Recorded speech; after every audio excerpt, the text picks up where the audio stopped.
Abonnez-vous sur votre chaîne OSR Monde et activez la cloche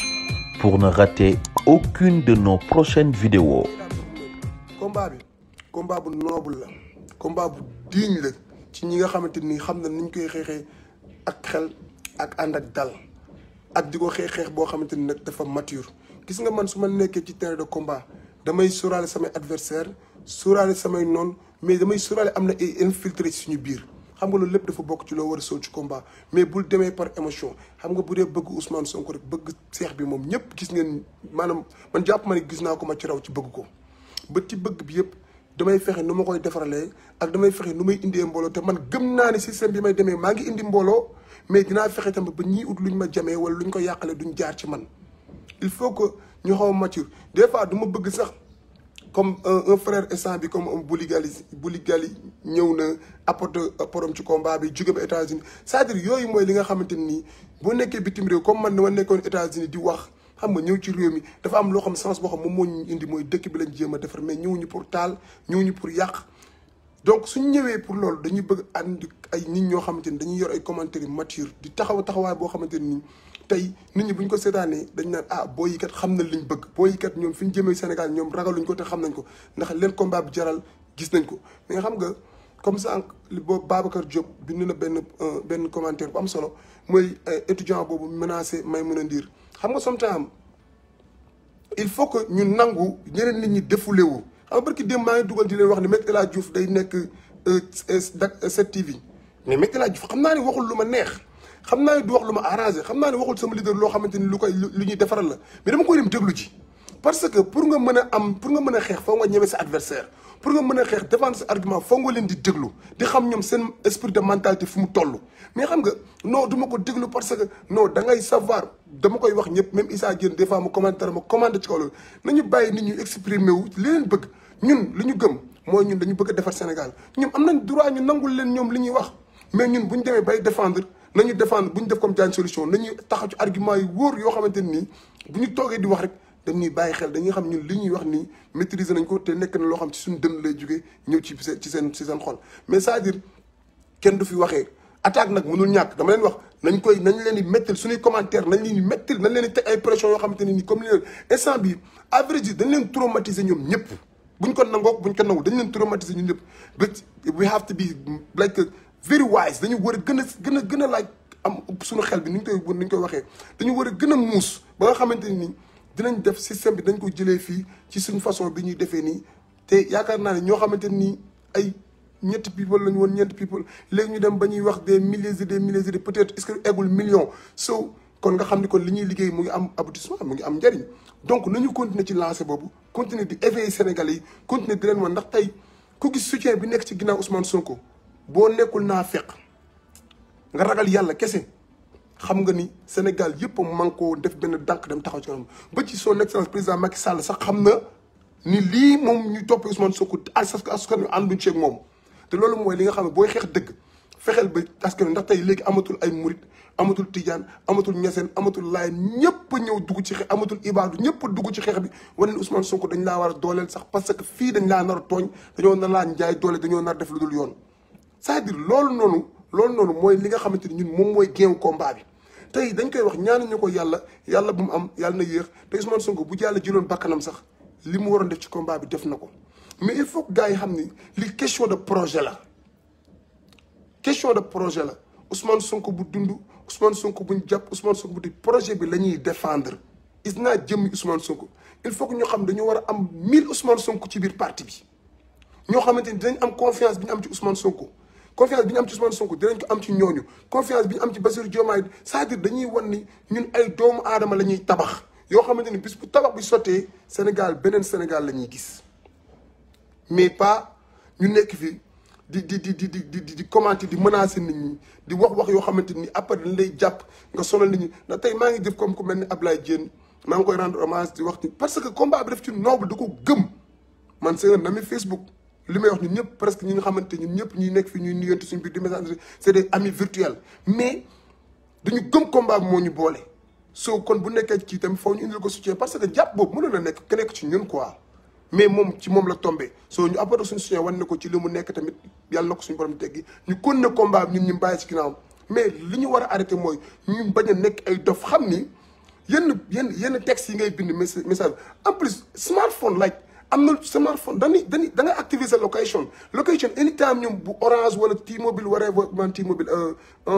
Expresso Tigo fu ñu la bëgg localiser di nga xam fi nga nekk parce que sa location dafay activer so ñoom dañuy mën a xam fi nga nekk so yenn commentaires yi pourquoi nga war ko def nga après nga indi sa bopp problème indi say famille problème indi ba combat bu ñu woowee manifestation bu xool jugal Fongole mi jugal Ndar jugal fi mais bu ñu wootee manifestation ñëwal ci manifestation ndax am nga droit constitution bi ko may am nga droit nga manifester lii dama ko d'accord ma daf ma naqari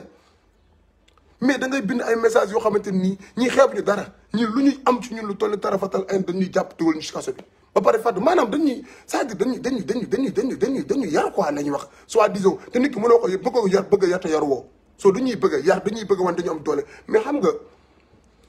gis nga bu fekkente ni nga am iman gis nañ imam Ndaw gis nga fii ñun patriotes yi ku fi imam Ndaw doyul comme exemple dara dootu la doy jàpp nañ la ngay imam nga mokkal alxuraan lu ma juróom benn téeméer doomu aadama mokkale ci yow alxuraan ngay wax xaalallahu xaala rasulu gëm ko di wax lu baax ci dëkk bi defar ndaw ñi état ñëw jàpp la jaay la doole dugal la ci kaso bi ñetti at génne ni la waaw toppatu la dara jugal nga dem kon nañu xam ne ñun ñëpp kenn muccul tey ku toog fii di reetaan wala nga toog di commenter wala nga toog te tey suñu borom dafa maanu te yàlla seetaan na loolu lépp am na fi teewul Imam Ndaw génn na mu ngi ko ne di dundam mais li ñu leen rawee mooy ñun gëm nañ ni tooñ googu ñun du neen gis nga ba ci policier bi la jaay doole tooñ la ba ci avocat bi la jaay doole sosal la ba ci magistrat bi ak juge bi la juge bañ denc la ci kaso bi wallahi boo gëmee justice yàlla day am maanaam yan bi mën na oyof ci yow parce que tôt ou tard dina leen tegaat attewaat leen yaa kooku tôt ou tard ki la sosal dina leen teg atte te sometime bal yàlla da koy atte fii ci àdduna atte ko àllaaxira te diñ ci gis koo xam day dox ba ci yàgg mu feebar boo xamante ni kenn du ko xam ba noonu lay dee lu mu am mën ci àll yëpp di defaat ko ci moom parce que tooñ na ko mu warul tooñ si nga sometime bu ñu nekkee ay jullit am lu ñu gëm il faut que ñu xam ni suñu combat nañu défendre suñu idée nañu def comme ni ñëpp def bu ñu toog di yaafus ñu ñuy jiital di def leen neex de mais nañu xam ne ñun duñu perte fii perte àllaaxira tôt ou tard justice dina am justice bu équitable nag boo xamante ni dañuy atte mu leer so nañu xam ni képp kuñ jàpp ci lu dëgg jàpp la ci tooñ la ñun li ñu gëm ñun li ñu rawee ñeneen ñi bokk man bokk sama fi may waxee ci sama dëgg ci sama dënn en tant que patriote mooy damaa gëm ni àllaaxira day taxaw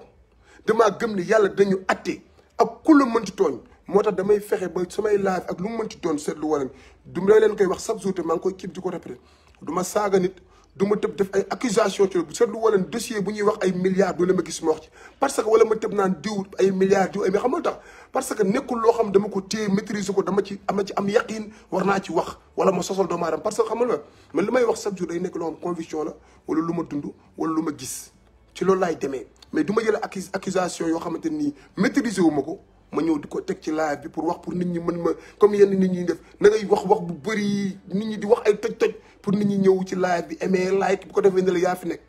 man nekkuma ci monde boobu parce que bal booy sóoraale sa diggante yàlla sax dina tax doo sosal doomu aadama mais ñi nga xam dañ leen jàpp yow li nga am comme ni may wax rek yow li nga am yow en tant que jullit mooy nga gëm ne yàlla dina atte te gis nga nit ki ñoom ay nit kese lañ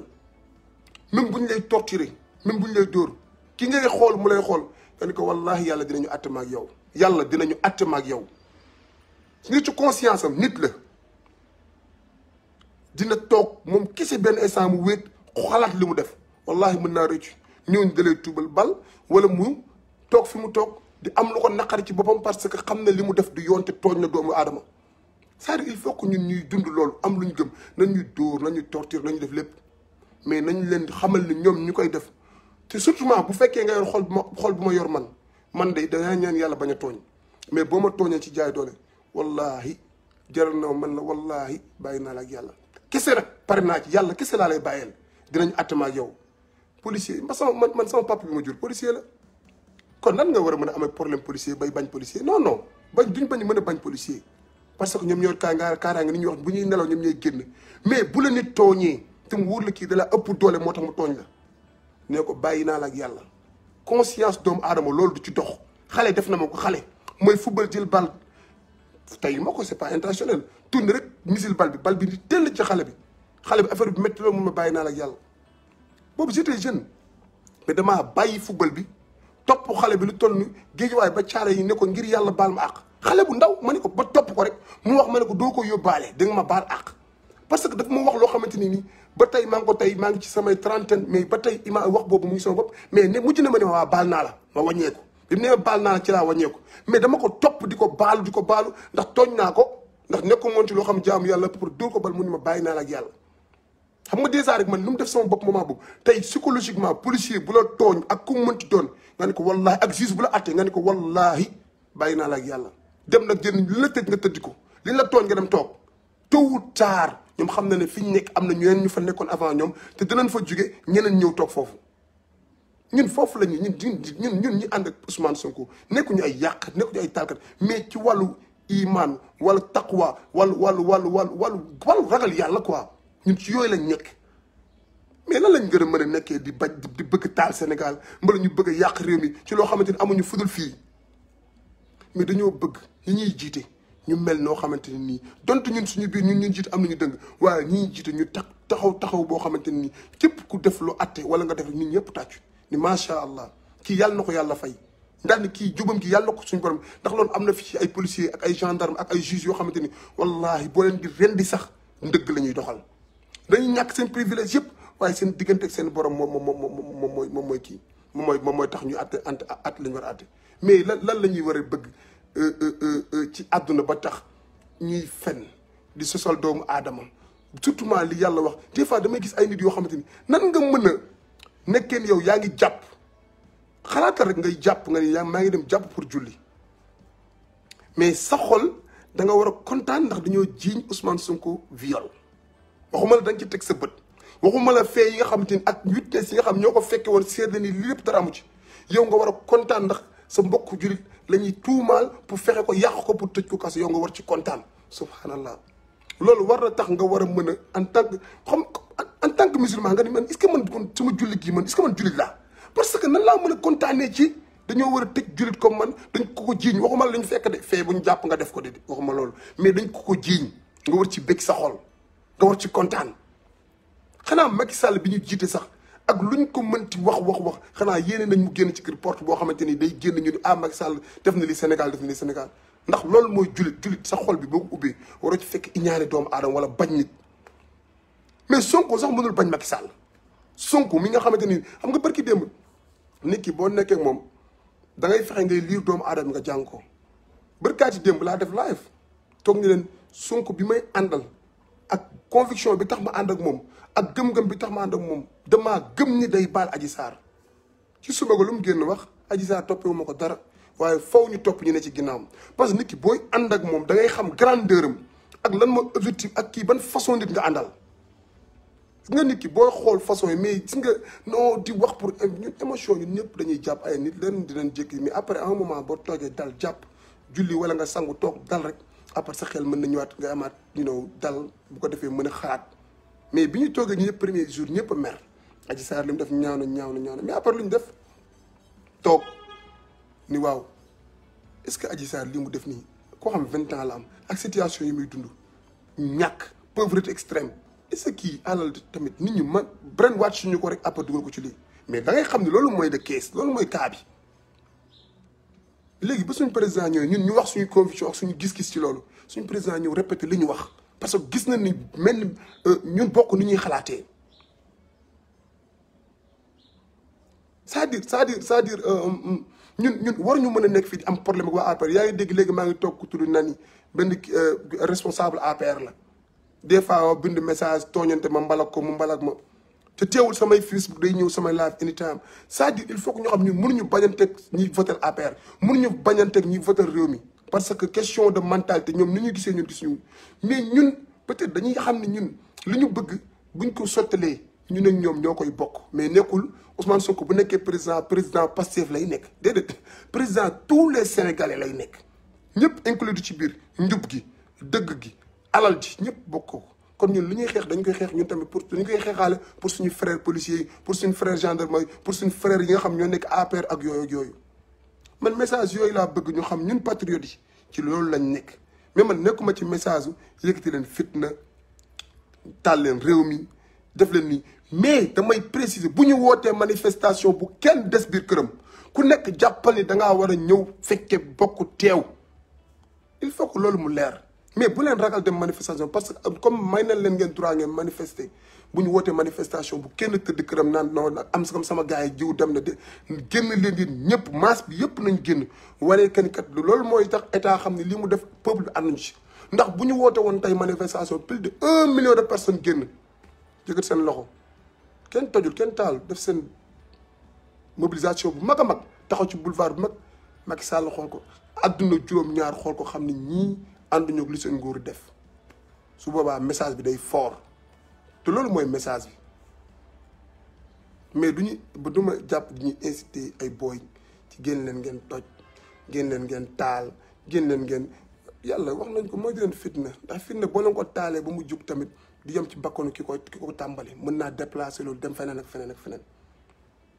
ñun il faut que ñu nekk ci contexte boobu ñu xam ne ñun nitu Ousmane Sonko yi jàmmi Sénégal rek moo ñu ñor ñun nitu Ousmane Sonko yi ñun réew mi rek la ñu moo ñu ñor bëgg réew mi rek moo ñu ñor moo tax ñu nekk ci combat bi mën nañ ñu sosal alhamdulilah yonent bi sallallahu alayhi wasallam wax nañ pédophilie la wax nañ dof la majnun la lu ne jiñ nañ ko est-ce que dafa tere message am ak tere na ko jàll tey mu ngi nii ñu ngi ci 2021 plus de 1400 et quelques ans tey message am boobu ba tey message baa ngi dem soo ñun bu ñuy woote ci njub ci dëgg Ousmane Sonko da ko jëqar bi mais mën na Mamadou Dia sax tàmbali woon na ko ndax ay vidéo Mamadou Dia ak ay image yu Mamadou Dia ak ay xalaatu Mamadou Dia concepteur la jël soo amoon na sax suuxatoon mais xëy na amul woon éveil de conscience bi am tey da ciy def wàllam ba mu yem sëkk bu Ousmane Sonko tey bu waree jël réew mi da koy jël te bu day dem ba mandaam jeex day wàcc keneen ñëw soo bët li ñu soxla mooy masse critique bi éveil de conscience ñëpp yeewu xam ñii ñu jiital ñu tey li ñu bëgg a doxalee réew mi du lii la réew mi war a doxee parce que 1960 ba tey dafa am ñoo xamante ni da ngay jël état bu ñëw li ngay njëkk a def mooy xool ay magistrat nga jox leen ay terrain nga xool ay général nga jox leen ay kër almadi xool ay kii jox pour ñooñu canaliser pouvoir bi daal lay tiir sécuriser la sa baat c'est la peuple bi ñoom ñu ngi souffrir ñu ngi ci ginnaaw ñu ngi souffrir ñu ngi sonn c'est-à-dire njiit bu jub du doxalee noonu xam nga tax parce que général armée bi gënul médecin bi gënul enseignant bi gënul sax ki nga xamante ne nii yàlla dafa def dooleem dafa néew day taaba du jour au lendemain lay dundee mais bu alal ji yemee ci ñëpp tolloo ku ne nga jox ko akam ndax xam nga bokk na ci maandu rek mooy ñu ñëw di la jox terrain boo xamante ne nii yow leer nañ la lii jëndoo ko mais dañ la ko jox pour la neexal la ko pour nga mën a def loo xamante ne xëy na bis bu ñu demee ba soxla la ñu utiliser ci loolu ngay noonu man terrain bi baax na wax dëgg yàlla parce que mën nga ko jël suba doo fa dëkk gis na nit ku tabax kër ba kër ga peinture ba raax ba ñu war ko jox caabeem mu génn àdduna duggul ci kër gi léegi après sa bàmmeel yow sa borom lan nga fay jël lan la lay jëriñ kër googu lan la teralee jox la ko pour nga def ko amul benn sens il faut que ñu dellu soit ci vertu yooyu chaque jour lu may wax rek tey luxe bi nga gis yenn marabu yu ndaw yi yëpp nekku ci ñu luxe yi ñuy dund oto yu rafet kër yu rafet wane iPhone 12 whatever 13 yaa nga mën a xalaat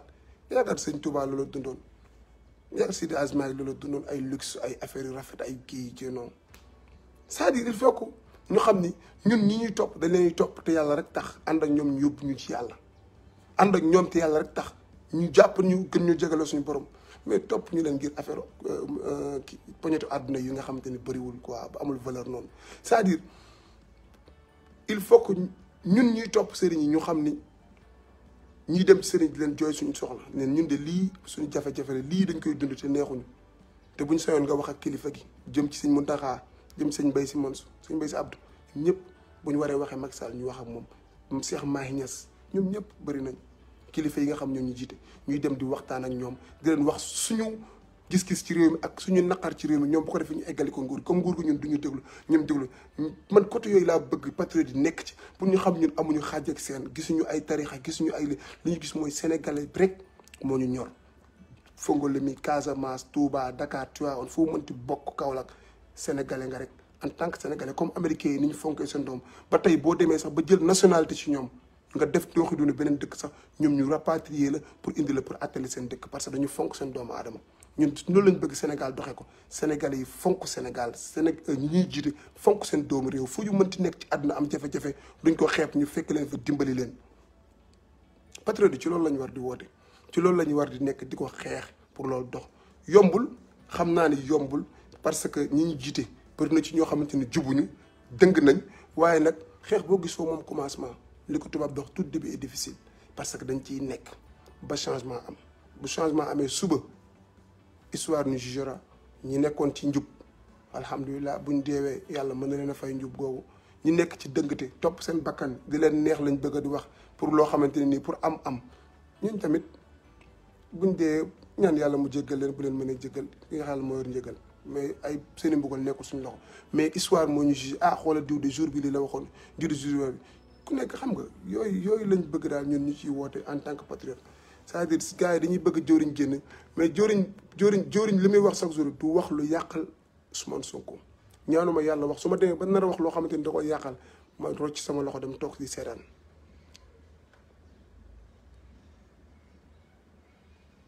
waaw Babacar di Mbaye Sène waaw loolu man waaw parce que comprendre naa ko parce que yàgg naa ko suivre en plus sama vision ci Sénégal loolu la man Sénégal boobu laa gis ba ñaa ko ba tey boo nee ma seeni man la ñëpp ni seeni ñi ma xam bokk xam ni ci axlu sunna yi laa màggee mais man dama mënul def divergence axlu sunna ak murit ak tijaan parce que loolu sama esprit la parce que boo demee sax ci yenn dëkk yi islam yemul Sénégal kese yeneen dëkk yi boo fa demee da ngay gis ñëpp di dund en paix en harmonie sans autant ñu am ay divergence kii murit tijaan laay xam parce que loolu day tax ñu gën a tasaaroo c'est-à-dire man esprit boobu laay demee ci diine bi sax te esprit boobu maag Ousmane Sonko ñoo ko bokk maag Ousmane Sonko ñoo bokk loolu nit ki like ay kii fii la bokk kii fii la bokk ngeen xaajale seen bopp te ñëpp yéen a bokk leen gëm man esprit boobu de moom yàlla mooy juge doomu aadama yi sama aqida dinaa fexe ba kenn du ko pas-pas kenn du ko touché mais yow tamit li nga nekk sa pas-pas bu fekkee doy na la danaa fexe ba man tamit du jóge ci man di la lor di la ci wax loolu naqari c'est-à-dire yooyu rek moo am solo mais pas gis ay kii murid la kii tijaan la kii laar am na koo xam ne dafa may déglu borom xam-xam bu mag la borom xam-xam la nit gis na sama statut ma dugal bi ma solee curki njaareem bi daal di teg sama xasida di déglu te man la plupart su ma toogee sama oto lu ci ëpp damay teg ay xasida di déglu rek mu daal def comme mu daal dem ci beneen mbokk su nit daal ni ko waa booy bi daf ma bett parce que maa ngi gis mu dem naan ay jërëjëf Cheikh Béthio xam nga ba loolu nekkul loolu laa teg foofu mais ci maayinam pare woon na pour juger ma ba pare woon na pour xalaat li muy xalaat ci man ba pare léegi dama wax ko benn borom xam-xam oustaz la di wax ko kooku ñëw yónnee ma ay message dal ma sans autant mooy mu vérifier loolu léegi mu pare ma yónnee ko vidéo bi ni ko lii de moo am lii de mooy li waa ji di wax fan nga fi dégg fii jërëjëf Cheikh Béthio fan nga fi dégg lii parce que dafa tombé woon nag mooy màggal bi Cheikh Béthio di def Mermoz parce que dañu stigmatiser doomu aadama yi ba nga xamante ni il faut nga wax benn affaire yow sans autant déglu woo sax xool yàkkamte nga sax nga dem wax sans autant nga xool saa waay ñun bi ñuy topp ci sunna est-ce que dañ ko topp ndax doomu aadama bi moo tax ñu topp wala yow fii lañ la xamee ci réseaux sociaux ça pourquoi ngay jël sa temps ci juger doomu aadama yi nga jël sa temps pour jéem a xool nit ki def na lii wala def na lii ay bu doomu jàmbur yi nga ciy concentré wu c'est-à-dire il faut que ñu génn ci monde boobu tey ni Ousmane Sonko rassemblé gis nga tey kër Ousmane Sonko ñeseen yi dañoo def coalition ñoom ñëpp def la benn dànk murid yi tey boo dee ba Mame Mor Mbaye nga xamante nii lu ne dinaa ko wax Mame Mor Mbaye ñëw ànd ak ay délégation ñëw taxaw ñoom ñëpp ñëw sëñ Seex kii Serigne Ousmane Sonko bi ñoom ñëpp daf benn dànk ñëw c'est-à-dire loolu mooy Sénégal loolu mooy diine bi ñu war a boole mais pas murid yi toog fee di ko seetaan waa nag dem rek dañ ko dóor muy bëgg a dee parce que moom day dingat sëñ bi tijaani waaw moom comme que sunnit la garaawul salafis yi ne waaw comme que moom nee na de bokkatul suñu biir rek day dem jaxaso ñu c'est-à-dire loolu du Sénégal te il faut que ñu comprendre diine bi nekkul foofu te Yonent bi sallallahu alayhi wasallam wax na ci xadis benn jigéen bu ñu foqati doomam ci moom téye ko mu gëj koo gis di wër doom ji di jooy suba ngoon guddeeg bëccëg ndax ñeewantalam ci xale bi ndax bëgg doom mu xëy ñu indil ko xale bi bët mbëggeel yi mu ko doon xool ak mbëggeel gi mu bëgg xale bi génn ween bi jox ko ndax lan ndax cofeel ci yaay ci doom ak mbëggeel googu ni mu foree ku gëj a gis sa doom ñu foqati ko ngay jooy suba ngoon pour gis xale bi ak yërmande comme ndaw si nekk ci salon bi ñu yëkkatiwaat jox la moment boobu li ngay yëg mbëggeel googu ak jox xale bi sa ween bi muy namp meew bi yow maanaam yërmande bi nga am ci moom est-ce que ndaw soos ku ni ko woon jëlal xale bi nga sànni ko ci safara si di tàkk dina ko def moment boobu kooku dee sax moo ko koy gënal yonent sallallahu alayhi wasallam mu ne yàlla yërmande dem ci ñun moo ëpp loolu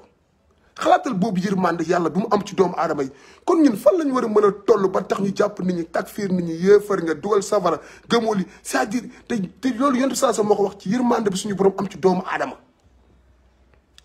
il faut que ñu descend di ngay gis koo xam day daggee fee ñëw di saaga Omar Sall saaga yi ñaaw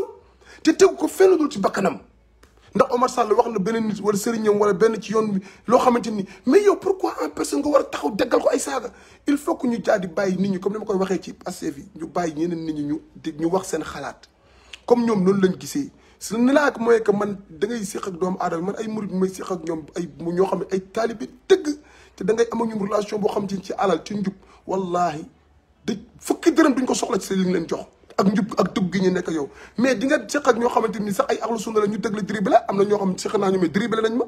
kon nga xam ne njub ak jub ak baax ci alalu yàlla la ci kum neex la koy yàq sa ndab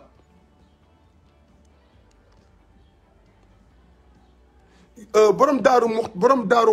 muxti damay seetlu des fois say commentaire yow da ngay préjuger comme li may kaas ci yeneen nit ñi yow da nga koy def da ngay des fois da ngay juger ay doomu aadama sans autant il faut que ñu bàyyi juger nit ñi ñu jéem a dund en paix en harmonie ku nekk nangul sam comme yow ni ma la nangulee nekk ak yow ami ñi ça il faut que ñu nangul ñeneen ñi loolu nit ki bu naree wax loo xamante ni safaan la enragé jugal nga dem garaawul bàyyi ko ak moom esprit boobu mu yor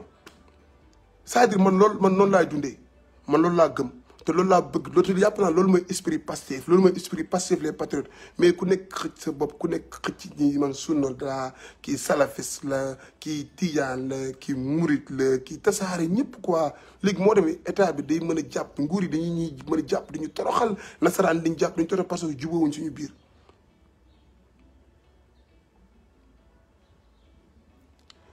ma jàll mu ni nit mën na wax te non loolu moom la nit mën naa non man dinaa la sóoraale ci waxtaan yu may def parce que xam naa boo soñoon du ma toog fii di saaga boo soñoon sax du ma toog fii bal du ma toog fii di wax mais li ma lay wax chaque jour défendre principe ak gëm li may wax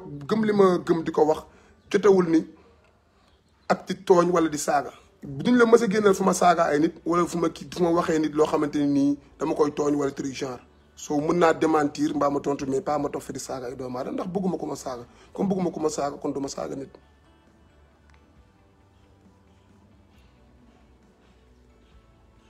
moom moo di jàll mu ne duñu mës a nangu Sonko duñu mës a nangu ñu koy laal c'est interdit waaw mais xam nga moom laa wax mais loolu nag da nga koy jëfee day nekk ci loo xamante ni ci principe bi ni ngay comporté woo nit ñi ci lan lay nawee ba ànd ak Sonko nit ñi bëpp bu ñu ànd ak Sonko rek Sonko kenn du ko laal mais bu fekkee dañuy taxaw am ñoo xam dañuy toog ci télé di wax mais li ñuy wax nit ñi leen seen sax xam nañ du dëgg c'est ridicule c'est absurde ba yow mi nga xam ni boo toogee di représenté Sonko bu ñu la nawee rek naw nañ Sonko mais boo comporté woon noo xamante ni duñ naw Sonko boo fa demee tamit yow yaa tax kenn nawul sa patron kenn nawul sa leader parce que yaay comporté wala waxee noo xamante ni nit ñi duñ la naw il faut que ñu bàyyi ci xel quoi. anyway loolu moo nekkoon message jëwriñ parce que tamit comme ni may waxee rek ñun ñëpp ay patriotes lañ ay sénégalais lañ. donc dañu nekk ci moment boo xamante ne nii moment bu critique la moment boo xamante ne nii moment bu doy waar la ci histoire Sénégal bët résistance détermination loolu kese moo ñuy may ndam mais pas na leen inciter violence na ne dañuy résister ba pare motiver wu ak suñu conviction loolu mooy tax combat bi mën a aboutir man daal loolu laa bëggoon. Il y a des débats d'idées, mais la lutte démocrate, mais tout le respect et discipline. waaw Babacar Bouba Diop loolu kese la li nga wax nii lii la ñëpp di war di prôné dafa war a am xeex dafa war a am wuute ku nekk am li gëm mais dañuy résistant dañuy gëm suñu bopp dañuy taxaw ci combat bi ni Ousmane Sonko mii kenn du ko laal dañ ko gëm maanaam dañuy nekk ci loolu dañ ciy nekk ak suñuy principe. Mbaye Dramé résistance ak détermination ak conviction que ni lii du jàll daf ci bokk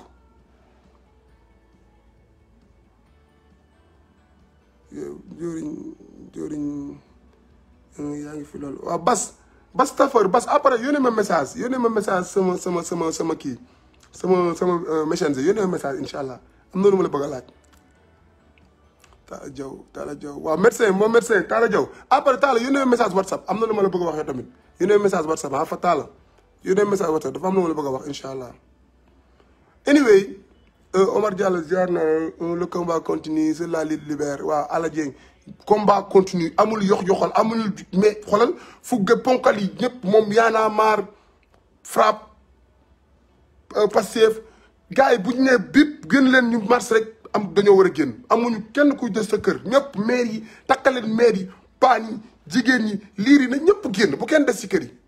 parce que am nañ droit marche am nañ droit wax ne li ngay def d'accorduñ ci yéen ñu jiite waaye li ngay def d'accorduñ ci am nañ ci droit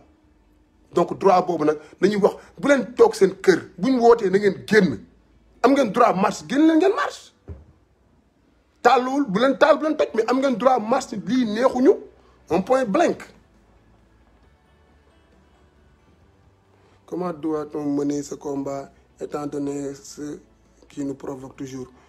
waaw mooy li may wax gis nga chaque jour mooy li may wax Abbas n'est-ce pas kii la Abbas Tafa Abbas mooy que ni nañu fexe ba bu ñuy commenter wala ñuy bind wala ñuy menacer doomu aadama yi ci loo xamante ni dañ ko teg suñu bakkan par émotion nañuy woote ci ñu nit ñi gën a gëm projet bi ne nit ñi woote ci njub ci dëgg ba pare bu ñu waxee détermination bu wot sëkk ba kenn du la mën a changer loo sa xalaat ba pare fu ñu wootee bu kenn xeeb sa teewaay nga ñëw teew. Issa Diène muy résister un droit constitutionnel waaw moom laa lay wax conviction résistance ak détermination ñett yooyu mooy kii combat bi ñett yooyu mooy kii combat bi ñett yooyu rek bu ñu ko boolee dinañ am ndam mais pas di tere nit ñi ñu wax di tere nit ñi ñu mën a kii génn non il faut que ñu dépasser loolu quoi il faut que ñu dépasser loolu. incha allah dinañ ci am ndam incha allah lii dinañ ci am ndam comme ni ko président waxee rek lii yàlla mën naa def lu ñu waroon liggéey pour 10 ans ñoom dañ ñu ko yombale ci 2 mois 3 mois lépp jeex sang bi continuer doxal li muy war a doxal ñu ko ne nekk ci parce que ñun ci yooyu lañ nekk quoi ñun baaxu Sénégal moo ñu ñor njubu Sénégal moo ñu ñor développement Sénégal moo ñu ñor Sénégal dépassé pays yu bëri Afrique loolu moo ñu ñor donc nag bu fekkee loolu moo ñu ñor na leen kon ne jàppale waa ji comme ni ko tey askan bi yëpp defee nekk ci ginnaawam ñu toog ci télé yi di wax yéen wax yu absurde yi muy journaliste muy whatever dañuy def li ñu seen liggéey parce que dafa am ñoo xam ne foofu ñu def sale boulot foofu ñu def brainwash doomu aadama yi am ñoo xam il faut que ngeen nangu leen ko mais da ngay am courage ak li may wax chaque jour maturité nga dem nga toog nga déglu leen mais xam nga ñii li ñuy wax is absurde ci seen i wax ñoom dañuy xam li ñuy wax mënul make sense mais da nga leen bàyyi ñu wax leen ko nangul leen ñu wax ko il faut que ñu nangul leen ñu wax loolu ñu liñ bi li nekk seen mënoo wax ba yonent bi amul woon ñu ko doon bañ mënoo wax ba Sëñ Tuubaa amul woon ñu ko doon xeex mënoo wax ba Seydi Aliou amul ñu ko doon bañ ñu ko doon xeex loolu mënul ñàkk bët yow miy déglu ak yow mi nga xam yaa nekk ci combat nga xam li nga gëm ak conviction mais ñoom li ñuy wax mën na de sa ay ree man mën naa toog suba ngoon di seetaan Me El Hadji Diouf seetaan Aïssatou Diop Fall di seetaan Birame Ndiaye suba ngoon di leen seetaan te du ma frége ñeente te damay toog ñu dégg ñuy wax luy metti sama xol bi mais am naa patience déglu leen am naa understanding ñu toog ba leen ñuy wax ça me fait ni chaud ni froid parce que di nga li ma la wax barki dem ci léegi parce que damay considérer kii wax you know mën naa ko déglu par dof la wala wérut wala truc genre mais dama lay mbay nga maa ngi toog yaa ngi wax maa lay déglu very simple kenn du leen ci yàpp kenn du leen ci wax lu naqari lim donte moom li muy wax du nekk dëgg du wax tey ay biri ay comme li muy wax dem def say tifli comme Me El Hadji Diouf salte yooyu mi def tifli wax mais da ngay xam ni kii mën nga ko tontu ci façon tontu boo xamante ni boo waxee nit ñëpp dajjeeku ñëpp raam ñëpp kontaan te benn tontu bu gàtt lay nekk bu fasaa mais non ay saaga takkal nangam taanaan kañang des fois damay commenté gars yi di ree sax day yaakaar ni sax man dama patriote des fois Ousmane Me El Hadji Diouf day wax ko man Me El Hadji Diouf laa bëgg ki sax yow nga xool nga ne kii lan la patriote la wala parce que dama jàpp li ma waxu dof la rek nekkul dama ko bëgg pantaak bar mbëggee loof mais dama jàpp ki wérul parce que li muy wax yow da nga naan is absurde nan la nit mën a waxee lii ba pare ñu porte ko jox ko intérêt important bi mu toog ci plateau yi amee ko toute une journée but it's just absurde it's just loolu nga koy jàppee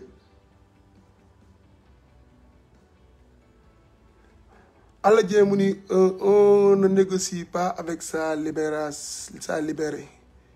Elle s'arrache. La libération, whatever. On ne négocie pas avec sa libération, elle s'arrache. Loolu xam nga loolu moom nit ñi ñu ngi ci nekk ci combat bi xam nga ma laatul nangu comme li ma wax sànq nga toog bitim réew naan booy génn leen ngeen taal toj leen def leen nangam déedéet mën nga nekk foofu ngay def sa message comme man ni ma ko doon defee nekk bitim réew di véhiculer message di liggéeyal Ousmane Sonko bu wàcc ci terrain bi jotee nga ñëw ci terrain bi tamit mais mën naa wax booy def leen lu ne bêtise bu ne connerie bu ne après booy ñoom seen parents yi di sonn seen Ousmane Sonko avocat yi pour avocat yi ku ne di dugg fu ne pour fexe nii. Abonnez-vous sur votre chaîne OSR Monde et activez la cloche pour ne rater aucune de nos prochaines vidéos.